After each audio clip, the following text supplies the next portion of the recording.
আমরা হঠাৎ করে কখনো যদি কেউ কোনো গুপ্তধন পেয়ে থাকি, তাহলে আমাদের আনন্দের আর সীমা থাকে না। নমস্কার শ্রোতা বন্ধুরা, সবাই কেমন আছেন? আজ আপনাদের বিভূতিভূষণ বন্দ্যোপাধ্যায়ের লেখা একটি রোমাঞ্চকর গল্প শোনাতে চলেছি, বামাচরণের গুপ্তধন প্রাপ্তি। আশা করছি গল্পটা সকলের খুব ভালো লাগবে, তাই অবশ্যই একটা লাইক করবেন এবং আরও অন্যান্য গল্প শুনতে হলে চ্যানেলটিকে সাবস্ক্রাইব করতে একদম ভুলবেন না। বামাচরণের জন্মের সময় নকি পুকুরের যদু চক্রবর্তী বলেছিলেন, এ ছেলে একদিন রাজা হবে। যদু চক্রবর্তী এ অঞ্চলের মধ্যে একজন বড় জ্যোতিষী, তার কথার দাম আছে। কিন্তু বামাচরণের জন্মদিনটির পরে বহু বছর কেটে গিয়েছে। রাজা হওয়া তো দূরের কথা, রাজসভার একজন ভালো গোছের প্রহরী হবার লক্ষণও তো বামাচরণের মধ্যে দেখা যাচ্ছে না। অল্প বয়সে বামাচরণ তার মামার বাড়ি থেকে স্কুলে পড়তো। 4 ক্লাসে উঠবার সময়ে ফেল করে সে লেখাপড়া দিলে ছেড়ে, বললে, ছোট ছোট ছেলেরা উঠবে নিচের থেকে আমার ক্লাসে, তার সঙ্গে পড়তে লজ্জা করে। সুতরাং বামাচরণের লেখাপড়া হলো না। মামারা বললে, লেখাপড়া যদি না করো বাবু, তবে এখানে বসে বসে অন্ন ধ্বংস করে আর কি করবে, বাড়ি চলে যাও। বাড়ি এসে যখন সে বসলো, তখন তার বয়স 14-15 বছর। অজপাড়াগাঁয়ে বাড়ি, সেখানে থেকে চাকরির চেষ্টা করা চলে না। এই সময়ে তার এক ভগ্নিপতি তাদের বাড়িতে এলেন কিছুদিনের জন্য বেড়াতে। তিনি পশ্চিমে কোথায় রেলে চাকরি করেন। বামাচরণকে উপদেশ দিয়ে গেলেন টেলিগ্রাফি শিখতে, তাহলে রেলে চাকরি হওয়ার সম্ভাবনা আছে। কলকাতা থেকে তিনি একটা টেলিকলও আনিয়ে দিয়ে গেলেন, আর টেলিগ্রাফ শেখাবার একখানা বই। বামাচরণ সর্বদা গম্ভীর চালে থাকত। সমবয়সী ছোট ছোট ছেলেদের সঙ্গে মিশলে তার মান যাবে। আর একটা মজা ছিল তার, সে তাদের নানান রকম বৈষয়িক উপদেশ দিত। যেমন হয়তো ছেলের দল ওদের বাড়ির সামনে কদবেলের গাছে উঠে মহা হইচই করছে, ও এসে গম্ভীর মুখে বললে, এইসব নাম, গাছ থেকে নাম। বামাচরণ বললে, কদবেল তো খাচ্ছিস, এদিকে ঘরে যে অনেকের চাল নেই সে খোঁজ রাখিস? শুধু কদবেল কি আর পেট ভরবে? যা যা, 2 পয়সা রোজগার হয় তার চেষ্টা করবে যা। বামাচরণের বিজ্ঞ ধরনের কথাবার্তায় বেশ মজা হলো। পাড়াগাঁয়ে জায়গা, সকলেরই অবস্থা অল্প বিস্তর খারাপ। প্রত্যেক ছেলেই জানে যে তার বাপ মার অবস্থা ভালো নয়। অতএব বামাচরণের কথায় অনেকেরই মনের মধ্যে কোথাও ঘা লাগলো। তারা মাথা নিচু করে যে যার বাড়ি চলে গেল। এই সময়ে ওর ভগ্নিপতি এসে ওকে টেকিকল দিয়ে গেলেন। গ্রামের ছেলেরা প্রশংসমান দৃষ্টিতে চেয়েছে দেখত বামাচরণ দিন রাত গম্ভীর মুখে ওদের বাড়ির পশ্চিমের ঘরে বসে টেকিকলটাতে টরে টক্কা অভ্যাস করছে। ঝড় নেই, বৃষ্টি নেই, শীত নেই, গ্রীষ্ম নেই, দোল নেই, রাস নেই, শনিবার নেই, রবিবার নেই, কি সে অধ্যাবসায়! দ্রোণাচার্যের কাছে ধনুর্বিদ্যা শিখতে অর্জুনও বোধহয় এত অধ্যাবসা, এত মনোযোগ দেখাননি। তা তিনি মল্লভূমিতে কাঠের বিবিধ পক্ষী বিদ্ধ করে যতই নাম করুন গিয়ে। বছর খানেক টেলিগ্রাফ শেখার পর বামাচরণ রেলে চাকরির চেষ্টা করলেন, কিন্তু অদৃষ্টের দোষে কোথাও কিছু হলো না। গাঁয়ের ছেলেদের সে বলতো, জানিস, ERR রেলের TI সাহেব আমার দরখাস্তের জবাব দিয়েছে, তার নিজের হাতে সই আছে। ছেলেদের মধ্যে 2-1জন সম্ভ্রমে জিজ্ঞাসা করত, কি লিখেছে বামাচরণ দা? লিখেছে এখন চাকরি হবে না, পোস্ট খালি নেই, খালি হলে জানাবে, দাঁড়া। তারপর সে পশ্চিমের কোঠায় তার ঘর থেকে একখানা লম্বা খাম নিয়ে এসে তার মধ্যে থেকে ছোট্ট একটা ইংরেজি লেখা কাগজ বার করে সকলের সামনে বাতাসে 2বার উঁচু করে উড়িয়ে বলতো, এই দেখ। কিন্তু এত করেও কিছু হলো না। মাসের পর মাস গেল, TI সাহেবের সে চিঠি আর পৌঁছালো না। হঠাৎ মেঘ ভাঙা আকাশে একদিন চাঁদ উঠল। বামাচরণের পিতা ছিলেন সেকালের ফৌজদারি কাছারির নাজির। যখন তিনি মেহেরপুরে, সে সময় বম্পার সাহেব মেহেরপুরের জয়েন্ট ম্যাজিস্ট্রেট।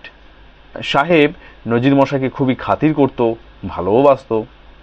বামাচরণের বাবা বৃদ্ধ বয়সে পেনশনভোগী অবস্থায় নিজের চণ্ডীমণ্ডপে বসে সমবেত বৃদ্ধমণ্ডলীর কাছে চাকরি জীবনের গল্প করতে করতে বলতেন, বম্পার সাহেবকে তো আমি নিজেই কাজ শিখিয়েছি। ছোকরা সিভিলিয়ান, নতুন বিলেত থেকে এসেছে তখন ট্রেজারি অফিসের হিসেব রাখতে জান বেরিয়ে যেত। আমায় বলতো, শোন নাজির, এ আমার পোড়াবে না। গাঁজা আফিমের হিসাব রাখতে আর ওজন করতে করতে প্রাণ বেটুলো। এত কষ্টে বুঝিয়ে সাহেবকে শান্ত করলুম। এ গ্রামে গভর্নমেন্টের চাকরি বামাচরণের বাবা ছাড়া কেউ করেনি। সবাই হাঁ করে থাকতো। পেনশনও ভোগ করছেন তিনি আজ এই 22-23 বছর, কি তারও বেশি। বামাচরণের বয়স যখন 18-19 বছর, তখন বামাচরণের বাবা গ্রামে বসে হিতবাদী কাগজে দেখলেন বম্পার সাহেব রেভিনিউ বোর্ডের মেম্বার হয়ে রাইটার্স বিল্ডিং এ এসেছে। তিনি গেলেন কলকাতায় সাহেবের সঙ্গে দেখা করতে। বম্পার সাহেবও আর ছোকরা নেই, 50-এর উপর বয়স হয়েছে। পুরনো নজিরকে চিনতে পারলেন। জিজ্ঞেস করলেন, আমি তোমার কি উপকার করতে পারি নজির? এক কথায় বামাচরণের চাকরি ঠিক হয়ে গেল।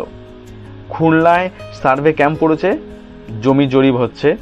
বামাচরণের বাবা একগাল হেসে সকলকে কথাটা জানালেন। বামাচরণের বাড়িতে সত্যনারায়ণ সিন্নি দেওয়া হলো। গাঁয়ের প্রতিবেশীরা যখন প্রসাদ খাচ্ছে ভিতরের ঘরের বারান্দায় বসে, তখন বামাচরণের বাবা সবিস্তারে তাদের সামনে তার রাইটার্স বিল্ডিং এ গিয়ে সাহেবের সঙ্গে দেখা করার বৃত্তান্ত বর্ণনা করছিলেন। সাহেব বললেন, নাজির, তোমার ছেলে যদি এন্ট্রান্স পাস করতো তবে আমি ওকে সাব ডেপুটি করে দিয়ে যেতাম আজ। বামাচরণ চাকরি করতে গেলে সঙ্গে তার বৃদ্ধ পিতা গেলেন। কারণ বামাচরণের মা বললেন, ছেলেকে অত দূর দেশে একলা তিনি পাঠাতে পারবেন না। আবার সেই অদৃষ্ট এসে বাধা দিলে। মাস দুয়ের মধ্যে বামাচরণের বাবা ছেলেকে সঙ্গে নিয়ে বাড়ি এলেন। শোনা গেল বামাচরণ চাকরি ছেড়ে দিয়েছে। সেখানে নাকি থাকার কষ্ট, নদীর জন লোনা, আর কাছেই সুন্দরবন। সন্ধ্যার পরে বাঘের ভয়, জঙ্গল থেকে কাঠ ভেঙে এনে রান্না করতে হয়। সেখানে কি ওই কুচি ছেলে রাখতে পারে? বামাচরণের বাবা বললেন, ভয় নেই, আমি আবার যাচ্ছি সাহেবের কাছে, আর একটা ভালো জায়গায় চাকরি যেতে হয়। কিন্তু এবার সাহেব বেজায় চটে গিয়েছে দেখা গেল, না জানিয়ে চাকরি ছেড়ে আসাতে। সাহেবের আর্দালি বললে, সাহেবের এখন দেখা করবার সময় হবে না। বামাচরণের বাবা এতটা ভাবেননি। তিনি হতাশ হয়ে বাড়ি ফিরে এলেন। কিন্তু সেই যে তার মন ভেঙে গেল, তারপর আর বেশি দিন বাঁচেননি। ক্রমে দিন চলে গেল। বামাচরণের বয়স হয়ে উঠল। বাবা বেঁচে থাকতেই তার বিবাহ হয়ে গিয়েছিল। 2-1টি ছেলেপুলেও হলো। গ্রামের যেসব ছোট ছোট ছেলেদের বামাচরণ গম্ভীর মুখে উপদেশ দিয়ে বেড়াতো, তাদের মধ্যে অনেকে এখন বিদেশে বেরিয়ে ভালো লেখাপড়া শিখেছে, 2-1জন ভালো চাকরিও পেয়েছে। বাপের পেনশনের টাকায় সংসার একরকম চলতো। বাপের মৃত্যুর পর বড় সংসার ঘাড়ে পড়াতে বামাচরণ চোখে অন্ধকার দেখলে। নিজের ছেলে মেয়ে 2-3টি, এক বিধবা ভগিনী বাড়িতে, তারাও 2-3টি ছেলে মেয়ে, বৃদ্ধা মা, অনেকগুলি পুষ্যি খেতে। চলে কিসে এতগুলি প্রাণীর? এইসব কথাই সে ভাবছিল আজ নদীর ধারে বড় ভাঙনের চটকা গাছতলায় মাছ ধরতে বসে। বেলা পড়ে এসেছে। কচুরি পানার দামগুলো উজান মুখে চলেছে। বোধহয় জোয়ার এলো। সামনের চটকা গাছটায় রোদ রাঙা হয়ে আসছে। রোজ এইখানটিতে বামাচরণ মাছ ধরতে আসে। তাদের গ্রাম থেকে প্রায় 1.5 মাইল দূরে নদীর বাঁকের মুখে জায়গাটা চারিদিকে নির্জন। এখন তার মনে হলো খুলনার চাকরিটা ছেড়েও এসেছে আজ 14-15 বছর হবে। হঠাৎ নদীর উঁচু পাড়ের দিকে তার নজর পড়ল। ওটা কি? পাড়টা যেখানে খুব উঁচু ও খাড়া, 30-40 ফুট উঁচু হবে। সে যেখানে বসে আছে সেখান থেকে পাড়ের খানিকটা ভেঙে পড়েছে, বোধহয় 2-1 দিন হলো।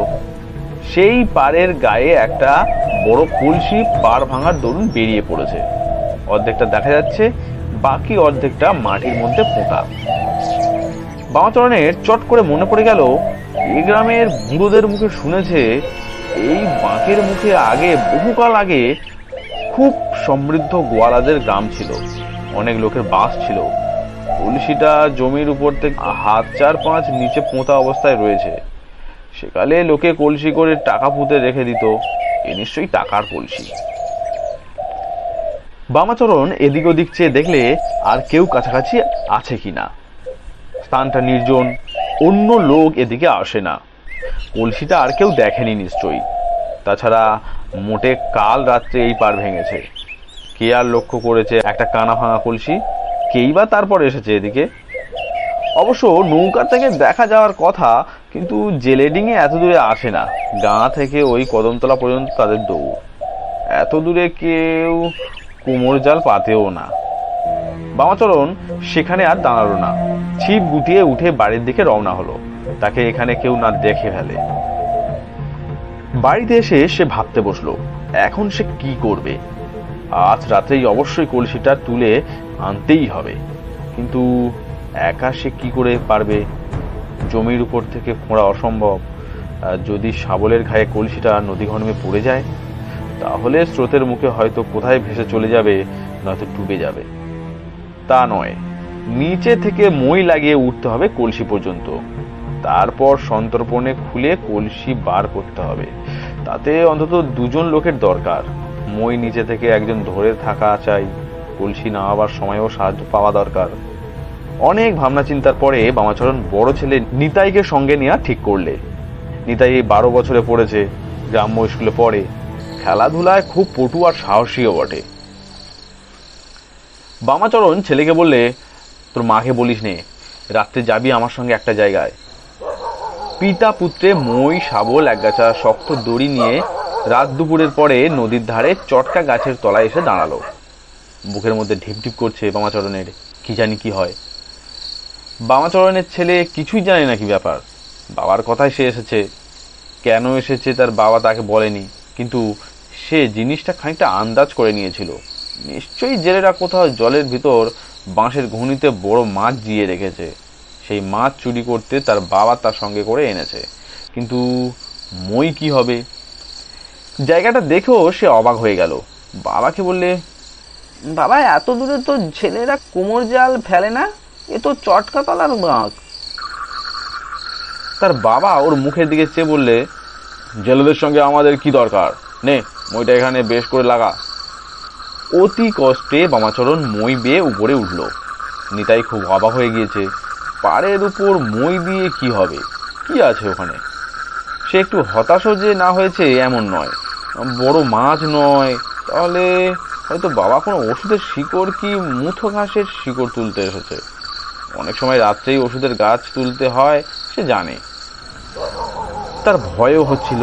চারদিকে অন্ধকার, নদীর জলে ছড়াৎ ছড়াৎ শব্দ হচ্ছে, ডাঙায় ছোট ছোট ঢেউ লেগে। এখানে ভূতের উপদ্রবের কথা অনেকে বলে। শ্মশান এখান থেকে খুব বেশি দূরে নয়। নিতাইয়ের গাটা ছমছম করে উঠল। তার বাবা উপরে গিয়ে পাড়ের গা খুঁড়তে লাগলো। সে নিচে থেকে অন্ধকারে তেমন কিছু দেখতে পাচ্ছে না বাবা কি খুঁজছে। একবার সে বললে, কি বাবা, মুথার শিকড়? বামাচরণ চাপা গলায় বলে, চুপ কর না, মই ধরে রাখ, তোর সে তো কথায় দরকার কি? নিতাই চুপ করে রইল। কিন্তু ওষুধ খুঁজতেও কি এত সময় লাগে? সে অন্ধকারের মধ্যেই মইয়ের নিচে একা দাঁড়িয়ে অত্যন্ত অশান্তি বোধ করছিল। বাবার ভয়ে কিছু বলতেও পারছে না। অবশেষে অতি কষ্টে ভারী ও কালো একটা কলসি নিয়ে বামাচরণ মই থেকে নামলো। নিতাই অবাক হয়ে বললে, কি আর বাবা এতে? চুপ কর না, কেবল চেঁচামেচি, তোর সব কথায় কি দরকার? শাবলার মইটা নিতে পারবি একলা? কেউ না দেখে এজন্য বামাচরণ বাঁশবনের পথ দিয়ে চলল। বেশি রাত্রে গ্রামের চৌকিদার পাহারা দিতে বার হয়। কি জানি যদি সে অবস্থায় হঠাৎ চৌকিদারের সামনে পড়ে যায়। বামাচরণের বুকের মধ্যে ঢিপ ঢিপ করছে। কলসিটা বেজায় ভারী, নিশ্চয়ই কোনো জিনিসে ভর্তি। কলসির মুখটা একখানা পাথরের ছোট খুঁড়ি দিয়ে চাপা ছিল। বহুদিন মাটির মধ্যে থাকা দরুন সেটা এমন দারুণ এঁটে গিয়েছে যে অস্ত্র দিয়ে চার না দিলে খোলা যাবে না। বাড়ি পৌঁছে বামাচরণ বাইরের দরজা বন্ধ করে দিলে। স্ত্রীকে বললে, একটা আলো নিয়ে এসো তো। ওর আর বিলম্ব সইছে না, এক্ষুনি সে কলসির মুখ খুলে দেখবে। নিতাইয়ের মা একটা কাঁচ ভাঙা সেকেলে হিংসের লণ্ঠন নিয়ে উঁচু করে ধরলে। বিস্ময় সুরে বললে, কলসিতে কি? মরার কলসির মতন দেখতে, ওটা আনলে কোথা থেকে গো? অধীর কৌতূহলে ও আগ্রহে বামাচরণ শাবলের এক গা দিয়ে কলসিটা ফাটিয়ে ফেললে। সঙ্গে সঙ্গে কালো আলকাতরার মতো কি একটা দুর্গন্ধ পদার্থ মেঝেময় ছত্রাকার হয়ে ছড়িয়ে পড়ল। নিতাইয়ের মা অবাক, স্বামী পাগল হয়ে গেল নাকি পয়সার দুর্ভাবনায় এতদিন পরে। রাত দুপুরে কিসের একটা কলসি কোথা থেকে উড়িয়ে এনে কি কাণ্ড বাদালে দেখো তো। বামাচরণ মাথায় হাত দিয়ে বসে পড়ল। এত কষ্ট, তবে সব বৃথা? রূপোর গুঁড়ো এতটুকু নেই কলসিটাতে? কোথায় এক কলসির টাকা বা মোহর, আর তার বদলে এগুলো কি কালো কালো? অদৃষ্ট একেই বলে। সারা রাত্রি বামাচরণের ঘুম হলো না। সত্যি তার অদৃষ্ট ভালো নয়।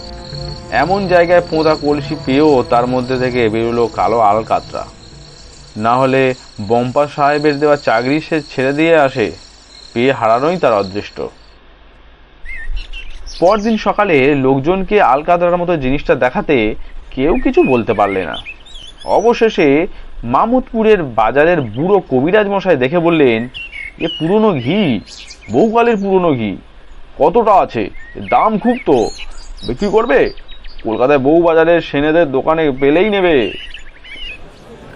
বুড়ো কবিরাজকে সঙ্গে নিয়ে বামাচরণ কলকাতায় এলো। বউবাজারের সেনেদের মস্ত কবিরাজি দোকান, সারা ভারতবর্ষ কেন পৃথিবীর সঙ্গে তাদের কারবার। ঘি দেখে তারা বললে, হ্যাঁ এই জিনিসটা খুবই ভালো, অন্তত 200 বছরের পুরনো। তোমাদের ঘরে ছিল? বামাচরণ সংক্ষেপে কলসি প্রাপ্তির কথা বর্ণনা করলে। তারপর দরদস্তু চলল। ওরা 7 টাকা বেশি দিতে রাজি নয়। তারপর উঠল 10 টাকায়, আর বেশি কিছুতেই নয়। বুড়ো কবিরাজকে সঙ্গে না আনলে কিন্তু বামাচরণ 2 টাকা সেরেই জিনিসটা দিয়ে ফেলতো। একজন হিন্দুস্তানি ভদ্রলোক অনেকক্ষণ থেকে ওদের কথাবার্তা শুনছিলেন। তিনি উঠে এসে বুড়ো কবিরাজকে বাইরে ডেকে নিয়ে বললেন, আমি খয়রাগড়ের রাজার ম্যানেজার। আমি আপনাদের কথাবার্তা এতক্ষণ শুনছিলাম। রাজার মায়ের বয়স হয়েছে, হাঁপ কাশির অসুখ। এই পুরনো ঘি কিনতেই আমি এদের দোকানে এসেছিলাম। এত বছরের পুরনো ঘি কলকাতায় কোনো দোকানেই নেই। আমি আপনাদের জিনিস নেব, 100 টাকা সেরের দাম দেবো আমি। ওজন করুন মাল। এই কলসিটাতে মোট 1250 ঘি ছিল, কিন্তু আদত কলসিটাতে বোধ হয় আরো বেশি ছিল, কিন্তু সেটা ভেঙে নষ্ট হয়ে যায়। বাকিটা ওরা নতুন কলসিতে পুড়িয়ে এনেছিল। ঘি বিক্রি করে মোট পাওয়া গেল 1250 টাকা। যদু চক্রবর্তীর জ্যোতিষী ছিল বড়, সে মিথ্যে বলেনি। এখন তো বামাচরণের অনন্তকাল পড়ে রয়েছে। রাজা হওয়ার আশ্চর্যটা কি?